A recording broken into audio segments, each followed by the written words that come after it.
Have you ever hit a brick wall in your family research? I mean, you've got the names, you've got the dates, but the actual story, it's just not there.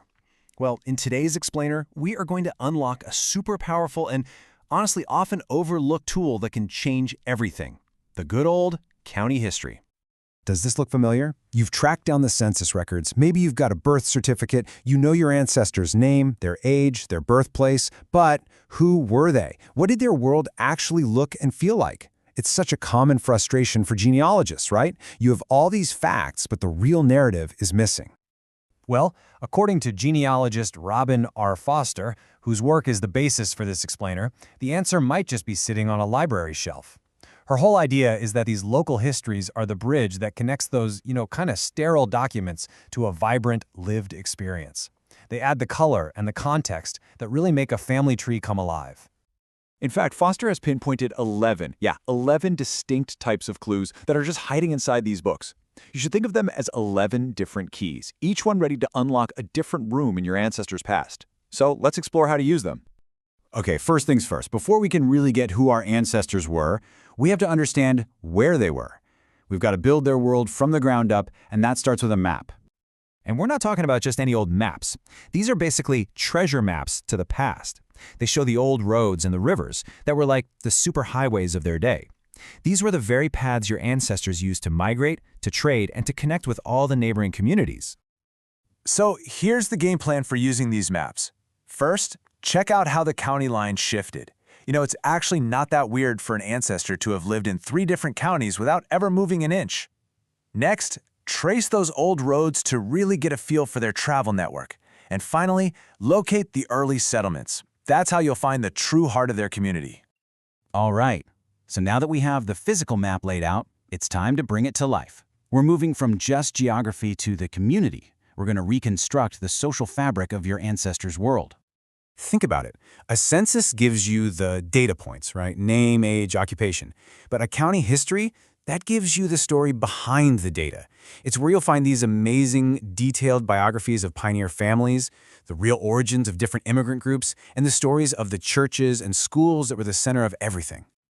So you can look for things like biographies of the first pioneer families who got there before your ancestors. You can find histories of the local churches and schools, and they might even list names.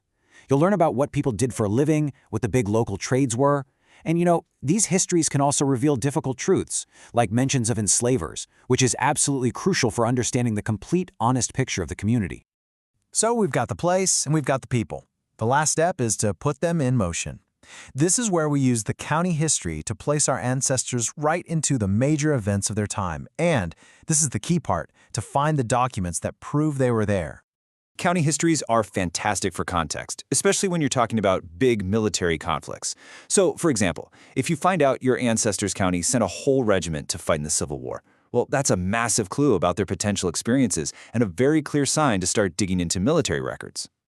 Now, I know this might sound a little dry, but stick with me, because it is incredibly important. Knowing who had political control over an area, which county, which township, tells you exactly who is creating and storing the official records. It tells you which courthouse you need to search. It's a total game changer. Just think of a county history as a roadmap to all these other records. A little mention of your ancestors' trade, that could lead you to county-level bills of sale. The story of how a church got started, that can point you straight to specific denominational archives. And learning about an early cemetery tells you to go check with the local genealogical society for their burial indexes. See, it's all connected. So as you can see, these county histories are so much more than just a bunch of old stories. They're an active tool for mapping your ancestors' world, for rebuilding their community, and for following the paper trail of their actual life. It's not just about collecting facts, it's about going on an investigation, a call to adventure into your own past. And that's really what it all boils down to. A county history is the resource that breathes life into your data. It takes those names off your family tree and puts them in a real community with real neighbors, dealing with real historical events. Seriously, your family story is just waiting to be discovered, probably tucked away in a county history on some dusty shelf or in a digital archive. So the only question left is, what story are you gonna uncover?